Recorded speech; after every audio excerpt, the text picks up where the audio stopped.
Yes. Otherwise, it gets lost in the clouds.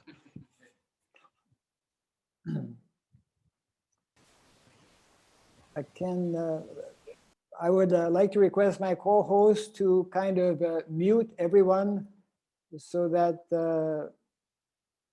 there will be less interference, and later on we can open that up. Yes.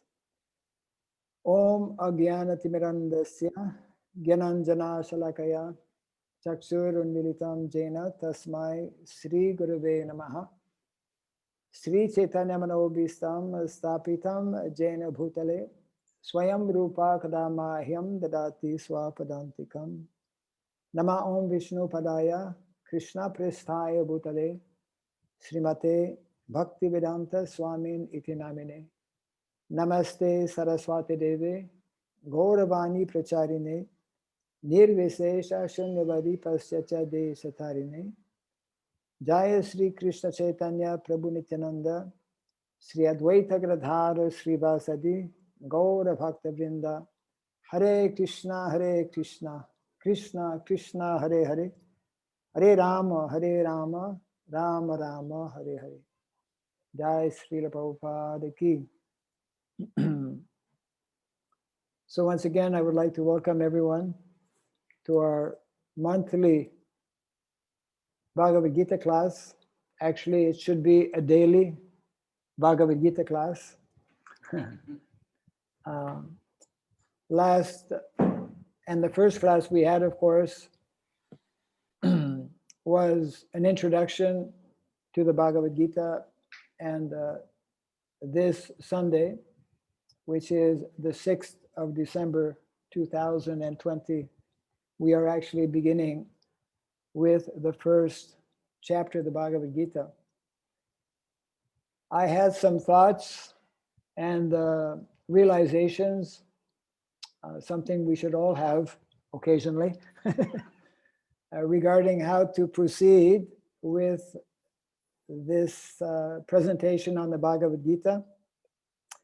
And I came to the conclusion that it will be beneficial for both those who are hearing and the speaker to actually hear directly as one part of the presentation the words of Lord Krishna himself. And therefore, every session when we will have a class, I will first begin to read the slokas, giving the Sanskrit along with the English translation, and then we will read one purport, one selected purport of that particular chapter, and then we will make some comments, and we will keep some time for any discussions. So, yes, everyone is muted. That is very good. If any of you have the Bhagavad Gita, you can follow actually from the first chapter. Yes.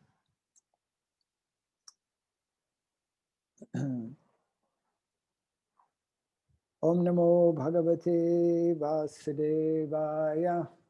Om Namo Bhagavate Vasudevaya. Om Namo Bhagavate Vasudevaya. Om Surabhyaya Namaha. Om Surabhyaya Namaha. Om Surabhyaya Namaha.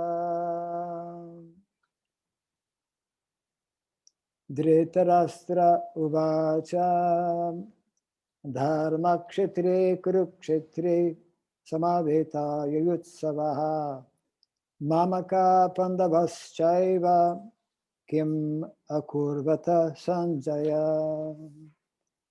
Sanjaya Uvacha Dristvatu Pandavanikam Vyudam Duryodhanastada Acharyam Upasangamya Raja Vachanam Abravit. Sanjaya said, actually I forgot to read the first translation. Translation to text number 1. Dhritarashtra said, O Sanjaya, after my sons and the sons of Pandu assembled in the place of pilgrimage at Kurukshetra, desiring to fight, what did they do? Translation to text number 2. Sanjaya said, O king, after looking over the army arranged in military formation by the sons of Pandu, King Duryodhana went to his teacher and spoke the following words. Pashyaitam Pandu Putranam Acharya Mahatim Chamum Vyudham Drupada Putrena Tava Shishyena Dhimata. O my teacher, behold the great army of the sons of Pandu, so expertly arranged by your intelligent disciple, the son of Drupada. Atra Shutra Maheshvasa Bhimarjuna Samayudhi Yayudhano Viratascha Drupadascha Maharataha. Here in this army are many heroic bowmen, equal in fighting to Bhima and Arjuna. Great fighters like Yuyudhana, Virata, and Drupada.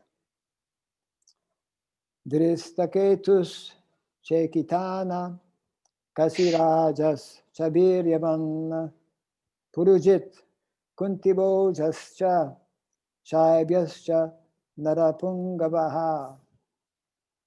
There are also great, heroic, powerful fighters like Dristaketu, Chekitana, Kasiraja, Purujit, Kuntiboja, and Shaibya.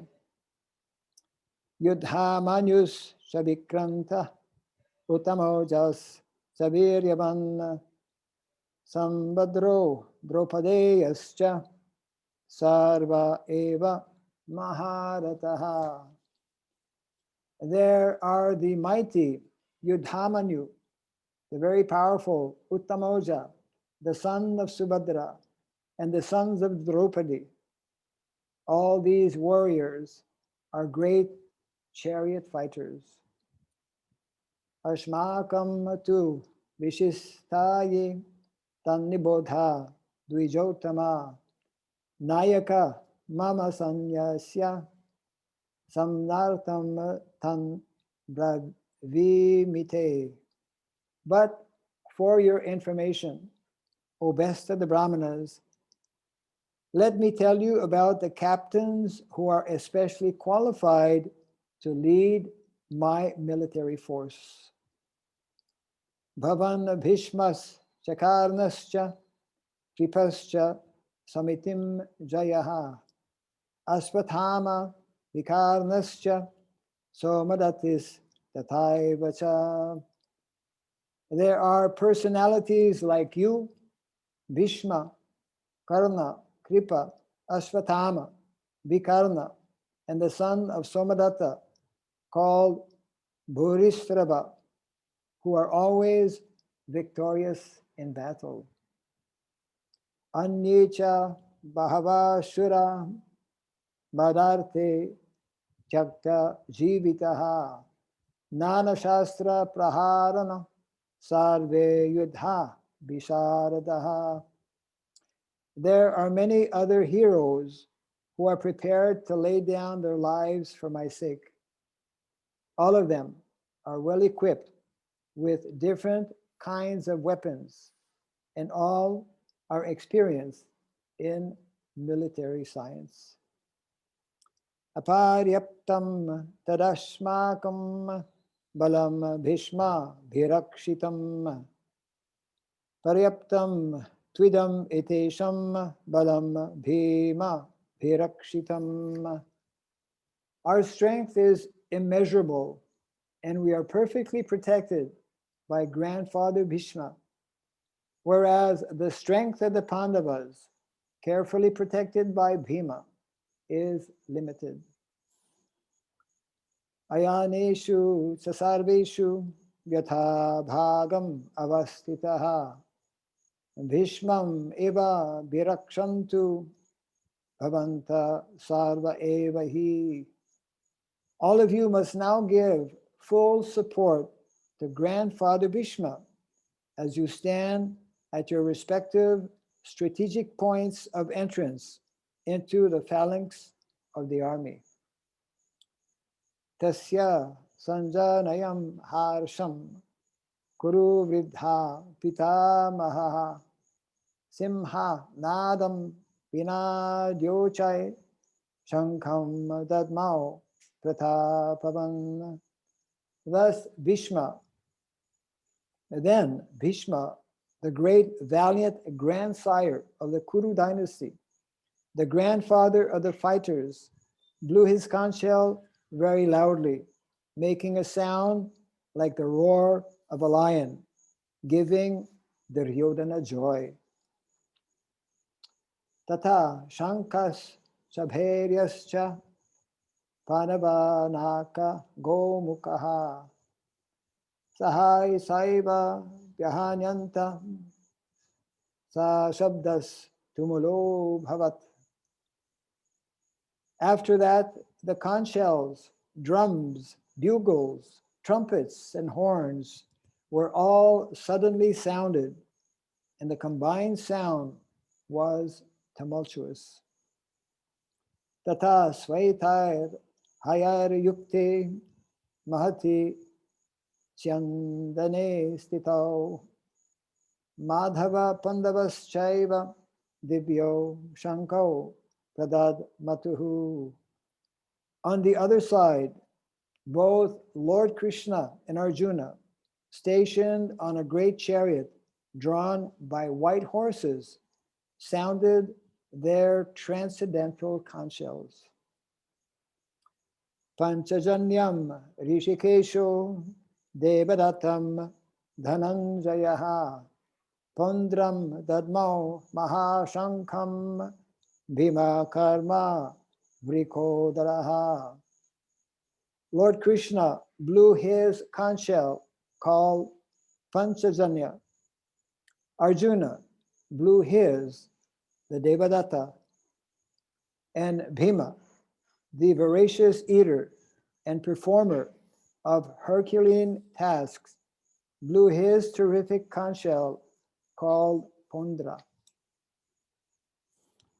Anantabijayam Raja Kunti Putro Yudhistiraha Nakula Sahadevascha Sughosha Manipushpakau Kashyas Cha Parameshvasa Shikandi Cha Maharataha Dristajumno Viratascha Satyakis Chaparajitaha Drupado Dropadeyascha Sarvasha Pritibhipate Sobhadrascha Mahabahu Shankan Dadmu Pritak Pritak. King Yudhisthira, the son of Kunti, blew his conch shell, the Ananta Vijay, and Nakula and Sahadeva blew the Sughosha and Manipushpaka. That great archer, the king of Kashi, the great fighter, Shikandi, Dristadumna, Virata, the unconquerable Satyaki, Drupada, the sons of Draupadi, and the others, O king, such as the mighty armed son of Subhadra, all blew their respective conch shells. Sagosho dhartarastranam hridayani vyadarayat nabhascha pritibhim chaiva tumulo dhyanunadayan. The blowing of these different conch shells became uproarious, vibrating both in the sky and on the earth. It shattered the hearts of the sons of Dhritarashtra.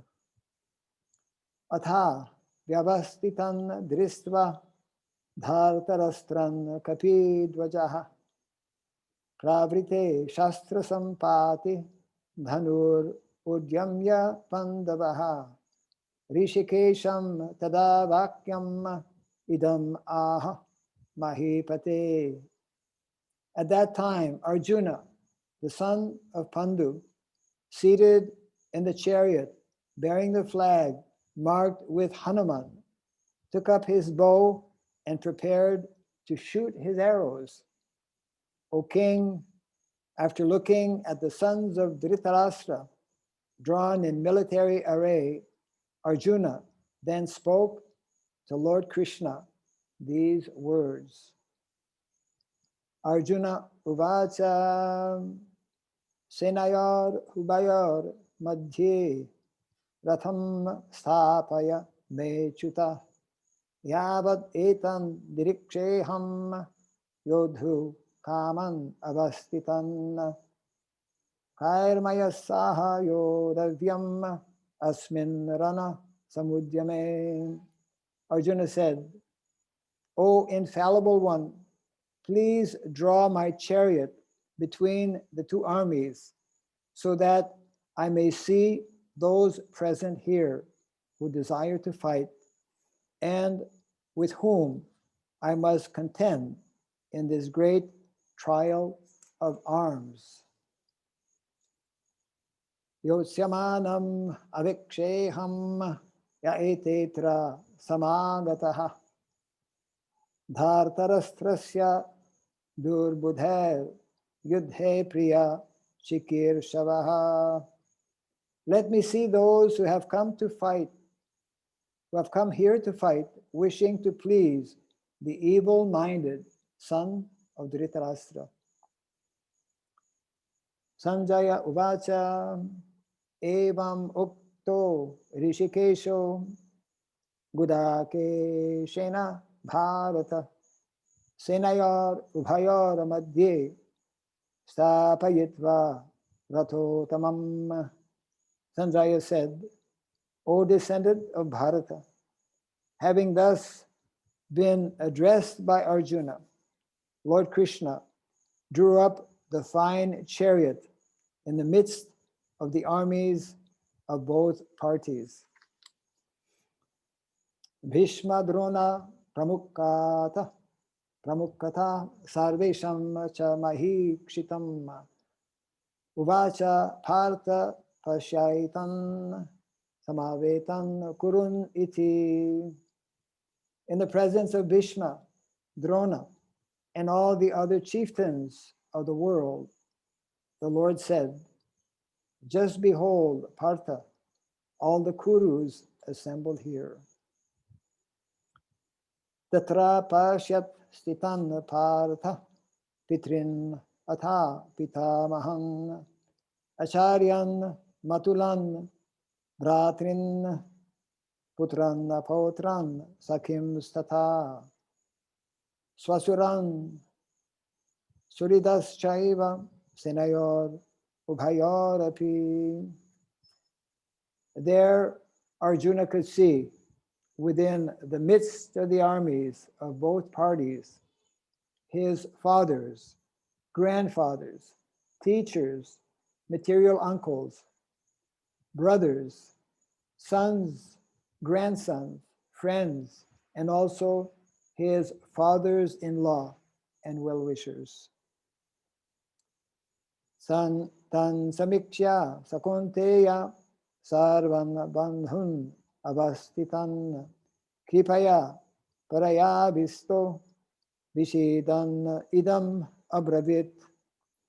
When the son of Kunti, Arjuna, saw all these different grades of friends and relatives, he became overwhelmed with compassion and thus spoke.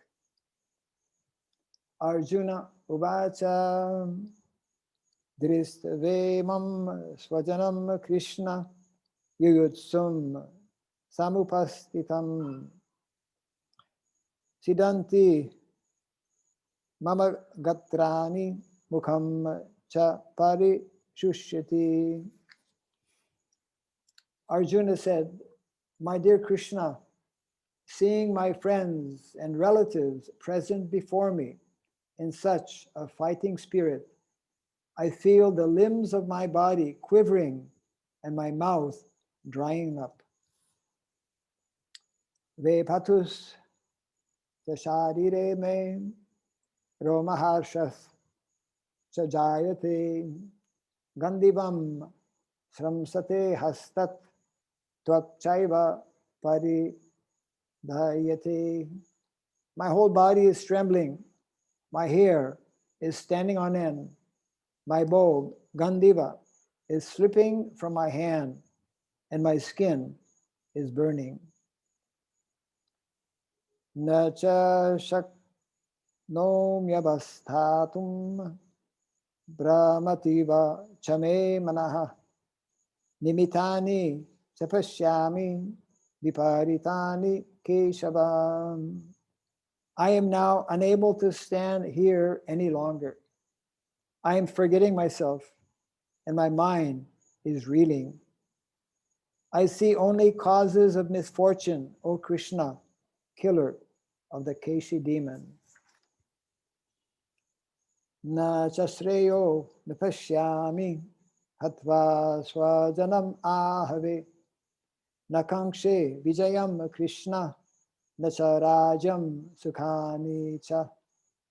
I do not see how any good can come from killing my own kinsmen in this battle, nor can I, my dear Krishna, desire any subsequent victory, kingdom, or happiness. Kim norajena govinda, kim bhogair jivitena va, yeshamarte kankshitam no rajam bhoga sukhani cha.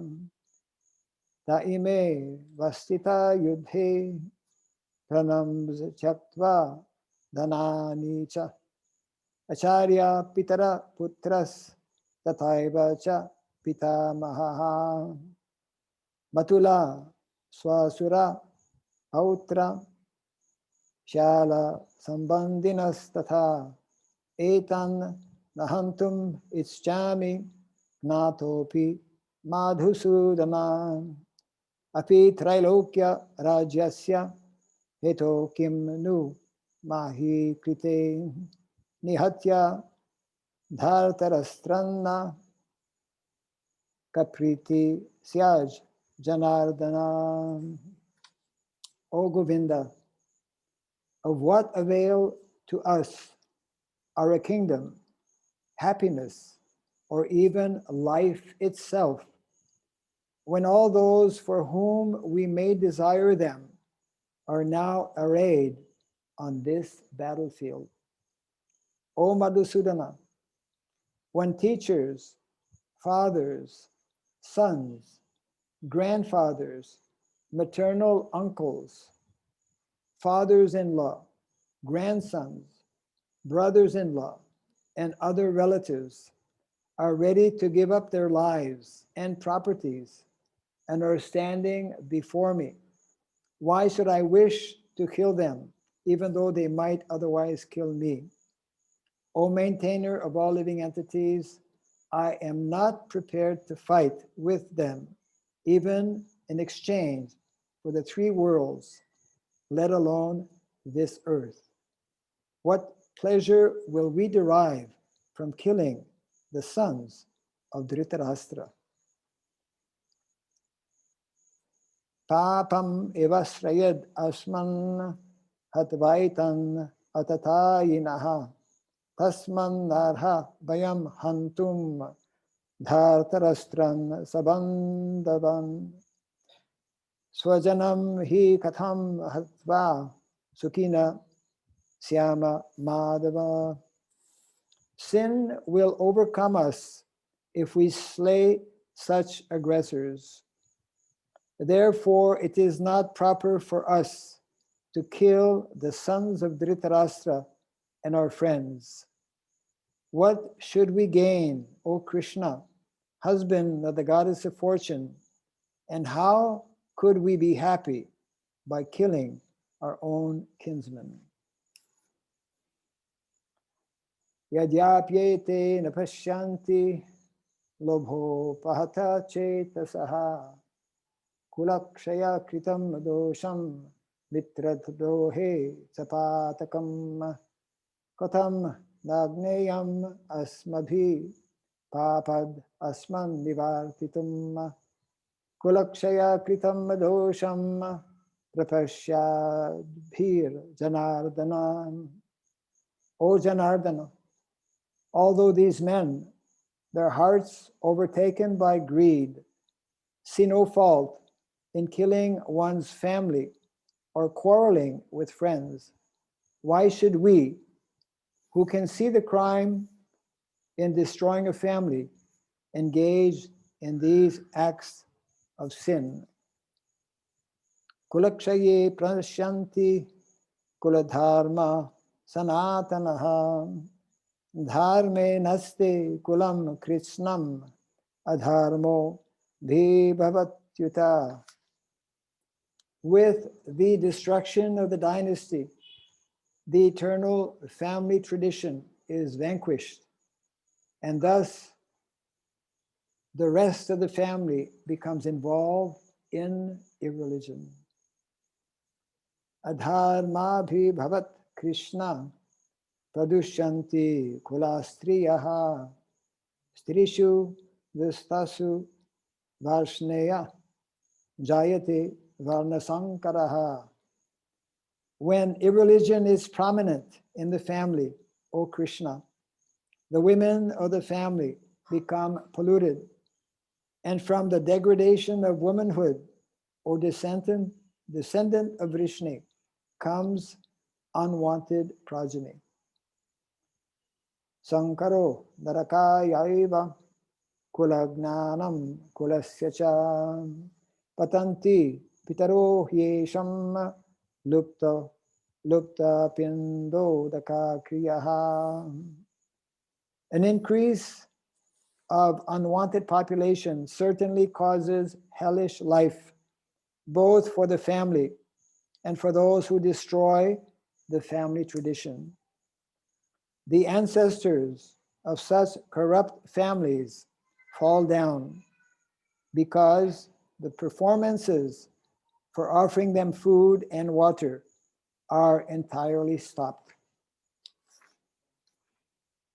Doshai etai kulagnanam varna sankara karakai utsa jante jati dharma kuladharmas tashasvataha.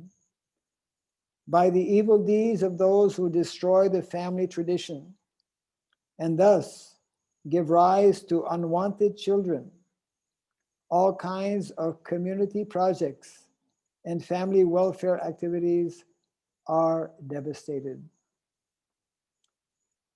Utsana kuladharmanam manushyanam janardana narake niyatam vaso bhavati tya nushushruma. O Krishna, maintainer of the people, I have heard by disciplic succession that those whose family traditions are destroyed dwell always in hell. Aho bata mahat papam kartum vyavasita vayam yad raja sukkalobhena hantum swajanam ujjataha. Alas, how strange it is that we are preparing to commit greatly sinful acts, driven by the desire to enjoy royal happiness. We are intent on killing our own kinsmen. Yadimam apratikaram ashastram shastra panayah dhartarastra rane hanyus tanme kshemataram bhavet. Better for me if the sons of Dhritarashtra, weapon in hand, were to kill me unarmed and unresisting on the battlefield. Sanjaya Uvacha Evam uktva Arjuna Sankhye Rato Pastha Upavisat Visrija Sasaram Chapam Shoka Sam Vigna Manasaha. Sanjaya said, Arjuna, having thus spoken on the battlefield, cast aside his bow and arrows and sat down on the chariot, his mind overwhelmed with grief. This is the last text, which is text 46 of the first chapter of the Bhagavad Gita, entitled Observing the Armies.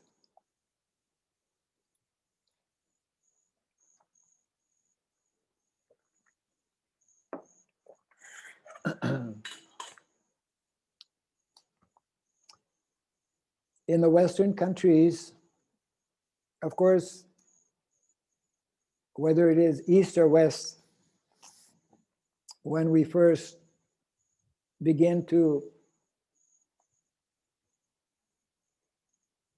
study this most important text, Bhagavad Gita, it is actually considered the most important spiritual book of knowledge. Those, especially from the Western countries, very often never go through the first chapter because, as we have seen, there are many personalities being introduced, and of course it begins with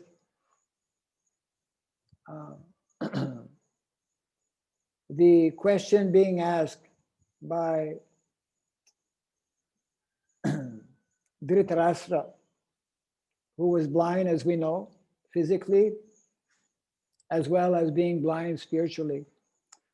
Sanjaya, who is narrating here, he appears at the beginning, and he will also appear at the end of this dialogue between Krishna and Arjuna, was actually blessed by his spiritual master being Srila Vyasadeva, to witness or to actually witness without being physically present the battle of Kurukshetra. Of course, we will see throughout all of these chapters, it is very difficult, obviously, to capture everything that is being presented. And as we will go through each chapter, especially when Lord Krishna will begin, because actually it is only in the second chapter that Lord Krishna begins to give his instructions. So this is, this first chapter in many ways is setting the scene, introducing the main characters. And there are a few significant points I'd just like to mention.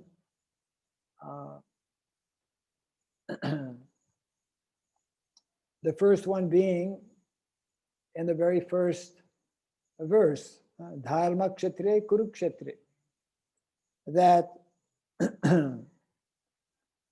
we get a glimpse, especially those who are less familiar with the Vedic culture, we get a glimpse and we come to know later on how traditionally, whenever there was a question of war, it would be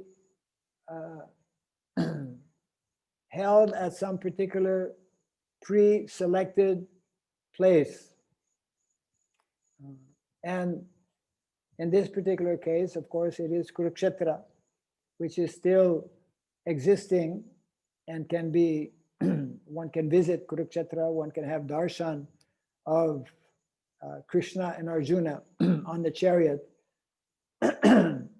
in the approximate place where the Bhagavad Gita was actually spoken. So, Dharma Kshetre, actually the whole Bhagavad Gita will be dealing with the subject matter of Dharma. And I said I would read the first text. I think our time is short. I'd just like it to make a few comments because for each of our sessions, we want to leave also 10 or so minutes for any clarification or questions that may be there. So we therefore come to know that there are basic principles that are followed also in warfare. And that is something that one learns. It is part of the Dhanurveda, one of the many sciences that we find in the Shastra that teach how even in warfare there are basic principles to follow. And for example, on each day of the battle, the fighting would begin at sunrise and would end at sunset. The bugles would be sounded at these two particular times. And we see also how very different than what we have experienced in modern day, in the whole of Kali Yuga history, because to a large extent that is the only history most people know. All of the different wars that have taken place in different countries since the last few thousand years. And we see here how in the Vedic times, wars were fought following principles only amongst warriors. It never involved what we call civilians. It was far away from civilians. There was no necessity to involve them. So this is only one of many different aspects that are that we come to know when we continue to hear this presentation from the Bhagavad Gita. And what I would like to especially underline or explain is the dilemma in which Arjuna found himself. Arjuna, Prabhupada explains, especially at the very end of this chapter, it's not that he was afraid to fight, but he was, in the last maybe 4 or 5 verses of this first chapter, there are many references to dharma and how actually Arjuna's whole argument was that for us to actually engage in this battle, it will be going against dharma, because it will destroy so many people. It will bring about what is called Varnasrama. This I'll cover. These are the last few verses. In verse number 42, Jati Dharma and Kula Dharma. In other words, Arjuna was concerned about dharma. And Prabhupada actually glorifies Arjuna and refers to him as a soft-hearted personality and a saintly person. Arjuna was not just an ordinary person. He had been trained in the military science, and he was a devotee of Krishna as well.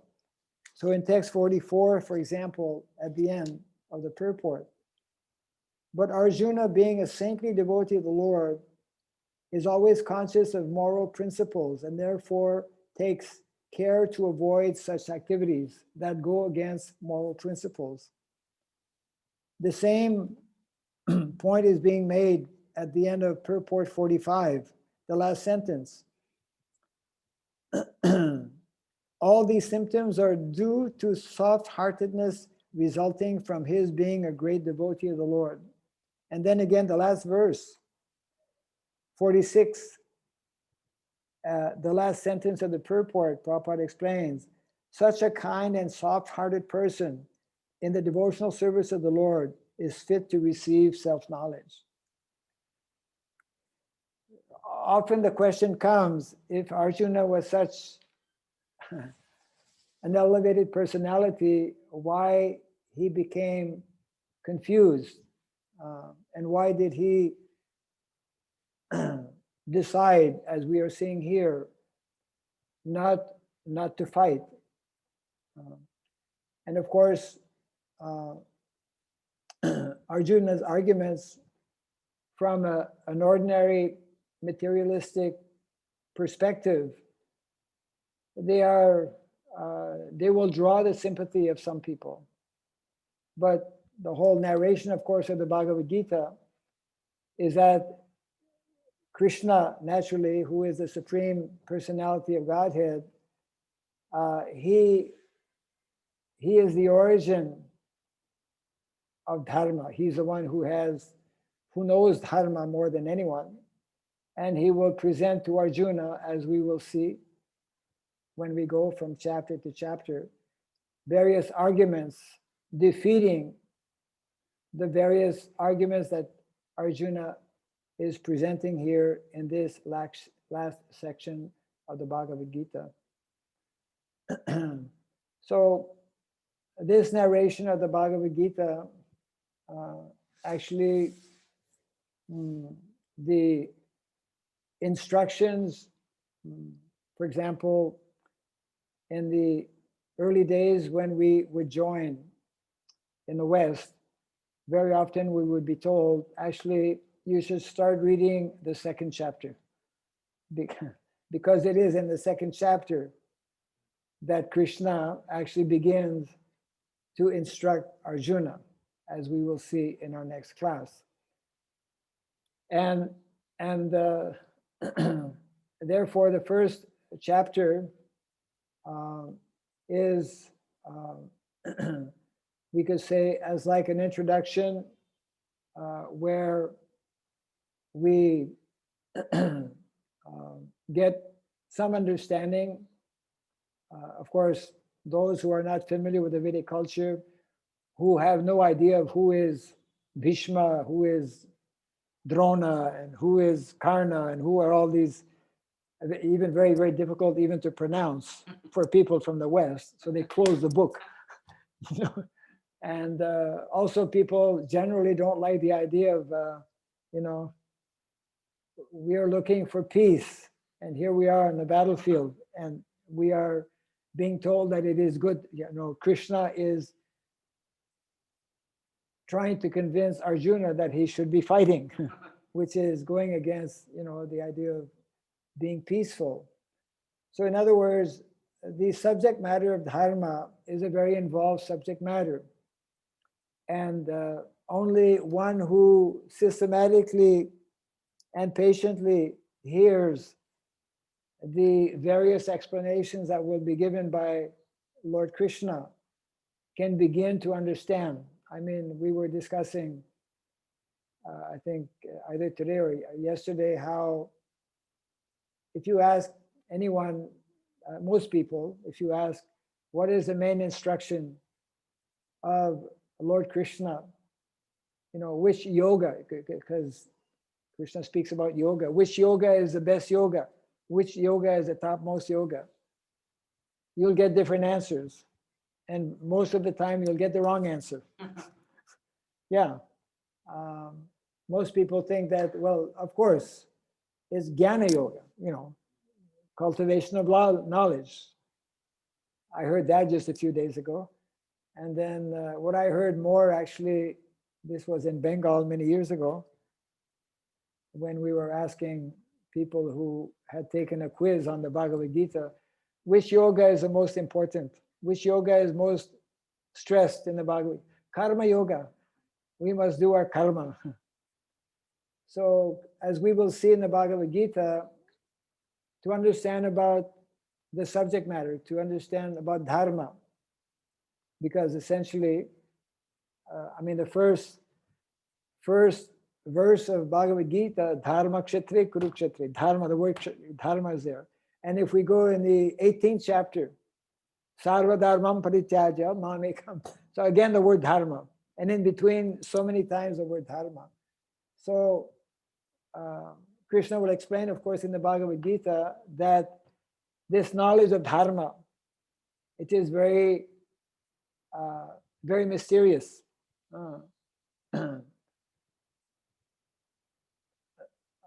Because you are my friend and because you are my devotee. Bhakto sime sakacheti rahasyam hi etadutamam.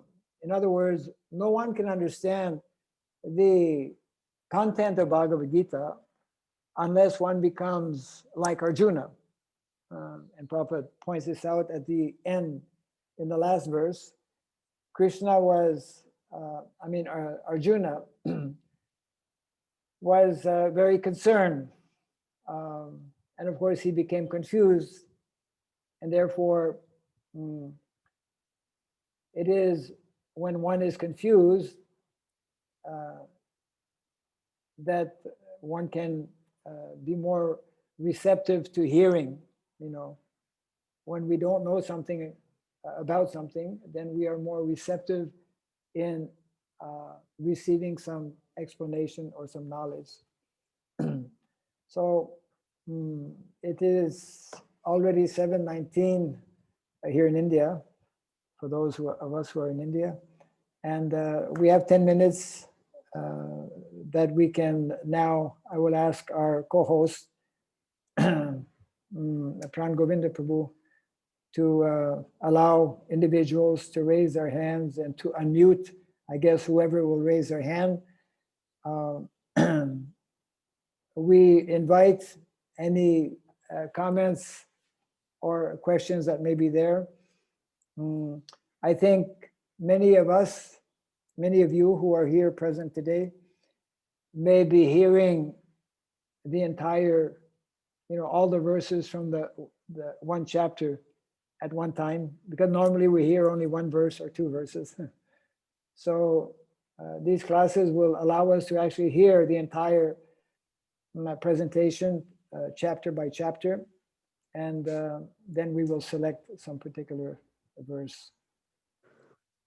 So we have one hand that is up, and we can ask, this is, yes, Prithvi Raj. Please go ahead. Krishna Maharaj. Yes. Guru Maharaj, it's been mentioned that, we give salutations to our forefathers. So it's always been the part of our Vedic system. Yes. So since we devotees, we do devotional service, is it absolutely necessary to perform those activities? Okay. Yeah. So I think everyone heard the question except you. I have a small audience with me here. So it is actually mentioned here in the purport. This was one of Arjuna's concern, that if so many sons will die, they will not be able to do the oblations to their forefathers. And in this way, the forefathers will not get salvation, basically. So the question is, since we are devotees, Are we obligated to do that? The answer is actually found in the 7th canto of the Srimad Bhagavatam. And I very much want to encourage those who are listening to read this particular section, which is a presentation given by Narada Muni, one of the 12 Mahajans, whereby he mentions that devotees also offer oblations to the forefathers, because that is also part of devotional service, to give an opportunity in different ways to as many people as possible because Shraddha, in other words, Shraddha ceremony is meant to be performed yearly, isn't it? And this is also meant to be performed by devotees. Why? Because there are two main activities that take place during Shraddha ceremony. One of them is that food is offered, but not ordinary food. For devotees, it's prasadam. So anyone who receives prasadam greatly benefits. And of course, the other activity, important activity performed during Shraddha ceremony is the chanting of the holy name. And it is also mentioned in the Srimad Bhagavatam how, which is different than what is taking place in modern day society or amongst most Hindus possibly, that Shraddha ceremony should be vegetarian. Yeah, because very often it is not, most of the time. So I hope that answers the question, Prabhu.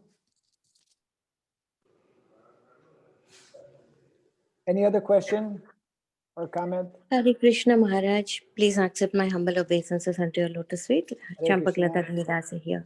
Yes. Maharaj, my question is, this always bothers me actually. Yes. Already in the material world, there is so much of pain and suffering, even without a war. And war, the outcome of Kurukshetra war was so much of suffering and pain. So couldn't Lord Krishna have averted this war, because he knew very well that, Duryodhan would never accept a peace formula. He knows everyone's heart. He's omniscient, omnipresent. So couldn't Lord Krishna have given a better chance to all of us? I mean, instead of this being as a ruthless executor. Okay, couldn't Lord Krishna have chosen to avoid the battle of Kurukshetra, and should he not have been, should have been not such a seemingly ruthless personality, by causing the death of millions of people, actually? So the answer is that there used to be an old television series when I was younger called Father Knows Best. In the family, Father knows. So Krishna knows best. Krishna knows best.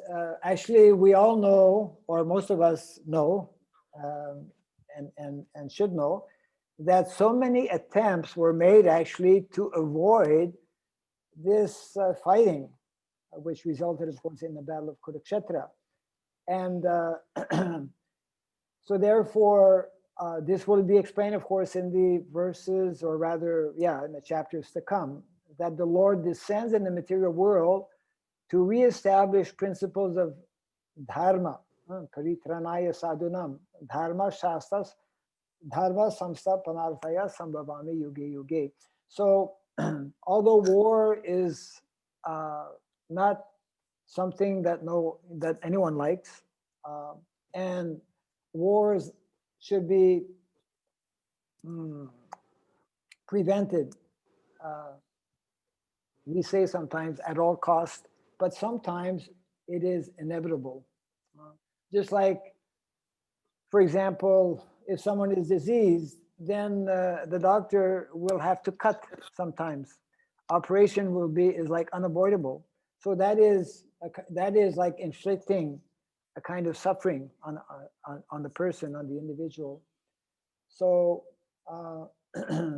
we should understand that, especially by reading the Bhagavad Gita and understanding, I would say, more deeply the the explanation given by Lord Krishna to Arjuna that at times, although ahimsa or nonviolence is very much a basic principle that is very much connected with dharma, it is one of the 30 qualities mentioned by Narada Muni, again, in the 7th chapter or 7th canto of the Srimad Bhagavatam. But Srila Prabhupada, as we know, and here is something that will give us a bit of a clue. We know that in Buddhism, the primary teaching is nonviolence, ahimsa. However, in our Vaishnava understanding, ahimsa is not simply limited. Ahimsa is not limited to preventing physical pain upon someone. Ahimsa, Srila Prabhupada nicely explains, is we commit ahimsa, we commit violence when we prevent individuals from actually advancing in Krishna consciousness. When we don't give an opportunity for someone to become Krishna conscious, we actually are committing violence against that person. This is like a much broader and a much deeper understanding of ahimsa. So Lord Krishna actually instructed that with this understanding, actually, because the Pandavas were not allowed to actually execute their dharma. As Kshatriyas, they were not even allowed one village. And as we know, Duryodhana, what to speak of a village, even the amount of land that is there on the pin of the needle. Yeah. So it was due to obstruction against dharma in a very major way by not only Duryodhana, but all those who fought, who supported him. They were also fighting the cause of adharma. They were not accepting Krishna. They were refusing to allow the Pandavas who had come out of their exile and punishment, although it was not justified, and who were meant to actually regain the kingdom. So when evil-minded personalities, because that's also mentioned, Arjuna wanted to see who is there fighting and supporting this evil-minded Duryodhana. So when such personalities, it's like, in the Vedic culture, here's another example. One may say, like in many countries around the world, they have abolished what is called the capital punishment. In the Vedic culture, capital punishment means if someone kills an individual, if it is established that he is killed, then he should be killed. Now in modern day times, we come up with different arguments and whatnot. So in other words, sometimes a war is necessary, but on very, very, in rare cases, and sometimes to kill someone or to injure someone or to cause pain for a better, greater cause is allowed. It is, I see one more hand that is up, but our time is actually up also. The hand is up and the time is up. So whatever question may be there, you can kindly save it for next week, because we do want to follow and be timely by beginning and also ending our class. So I'd like to close here and thank all of you for tuning in. And as I mentioned, next week we will follow similar formula. Next month, yes, 4 weeks from now. Anyways, it will be a week from now. Some week. It's like tomorrow. Tomorrow. So thank you all very much, and may Krishna bless all of you to nicely understand the content of the Bhagavad Gita. And I encourage all of you to possibly read before our class. You have a month actually. No excuse not to read. You can read the chapter, that means chapter 2, where Krishna will actually begin his wonderful instructions to Arjuna. Thank you all very much. Jai Srila Prabhupada ki, Jai Srimad Bhagavad Gita. Hare Krishna. Hare Bol. Thank you. Hare Krishna. Thank you very much. Hare Krishna. Guru Maharaj, the answer for the first question was very apt. Due to network issue, I was not able to convey that. Okay. Prithvipati Dasa here. Hare Bol. Hare Okay. Krishna Maharaj. Hare Bol. Jai. Okay. I am ending the ending the call now.